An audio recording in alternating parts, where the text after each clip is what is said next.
Pakistani fans हजारों बार ये movie देख चुके हैं। बॉलर्स अगली टीम को एक नॉर्मल से टोटल पर पकड़ते हैं, लेकिन बैटिंग में 1-2 विकेट्स गिरने की देर होती है और फिर टोटल चाहे 150 हो या 200, ऐसे लगता है कि हमारे बैटर्स को बैटिंग ही भूल गई है। आज भी ऐसे ही लगा था जब बाबर एक नथिंग शॉट खेलते हुए आउट हुए, जब रिजवान एक नॉर्मल सी बॉल पर बोल्ड हो गए और पाकिस्तानियों के लिए सबसे बुरी निशानी थी कामरान गुलाम का रन आउट होना। हमने तो भाई रोना धोना भी शुरू कर दिया था, लेकिन साइम और सलमान के कुछ और ही प्लान्स थे। कैसे पॉसिबल हुई ये शानदार जीत, आइए देखते हैं टॉप 4 रीजंस।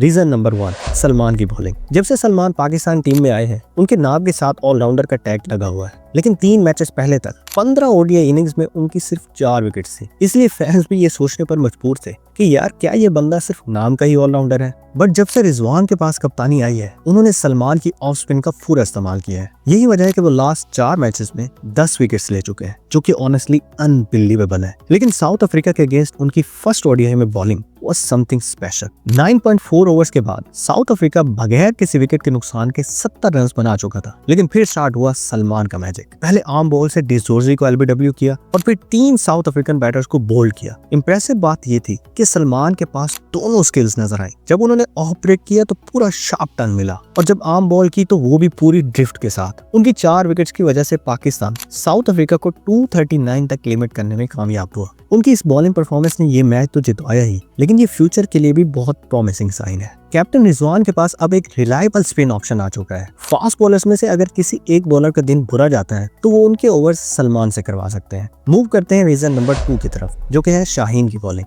ये पॉइंट कुछ लोगों के लिए शायद सरप्राइज हो, लेकिन शाहीन अब अपनी पुरानी फॉर्म में आते जा रहे हैं। उनकी पेस और स्विंग दोनों वापस आ चुके हैं। साउथ अफ्रीकन इनिंग्स के स्टार्ट में उन्होंने कई बार बैटर्स को बीट किया। अगरचे वो उस फेज में विकेट ना ले सके, लेकिन उनकी बॉलिंग फॉर्म पाकिस्तान के लिए एक बहुत बड़ा पॉजिटिव साइन है। शाहीन का असल कंट्रीब्यूशन था हेनरिक क्लासन की विकेट। हम सब जानते हैं कि वो कितने खतरनाक बैट्समैन हैं। उनके आउट होने से ओवरऑल टारगेट में कम से कम 40 रन का फर्क पड़ा। असल कमाल की बात थी कि जिस तरह शाहीन ने उनको आउट किया, एक फुल रिवर्स स्विंग डिलीवरी और कॉम्प्रिहेंसिवली बोल्ड हुए क्लासन, जो कि इस मैच के टर्निंग पॉइंट्स में से एक था। मूव करते हैं रीजन नंबर 3 की तरफ, जो कि ऑब्वियसली है साइम अयूब की बैटिंग। दोस्तों, हम हमेशा ही पीसीबी और पाकिस्तान टीम की मैनेजमेंट पर तनकीद करते हैं, और जिस तरह के इन लोगों के काम है तनकीद बनती भी है, लेकिन यार जिस तरह इन्होंने साइम के साथ स्टिक किया है, इस बात के लिए एक दफा अप्रिशिएट करना तो बनता है। क्योंकि साइम वो बैटर है जिसकी पहली 22 व्हाइट बॉल इनिंग्स में एक भी 50 नहीं थी, लेकिन फिर भी उनको पूरा मौका दिया गया और मोस्टली उन्हें उनकी फेवरेट टॉप ऑर्डर पोजीशंस में ही खिलाया गया,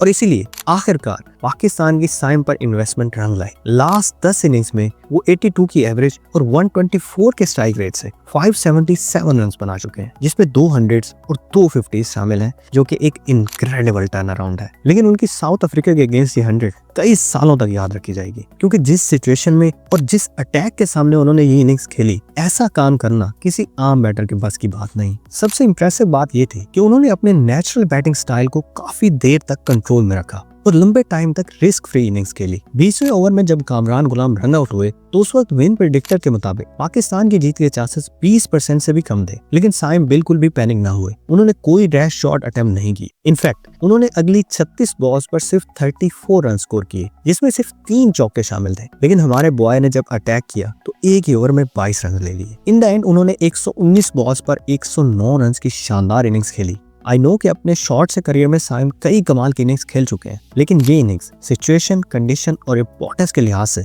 उनकी नंबर 1 इनिंग्स है।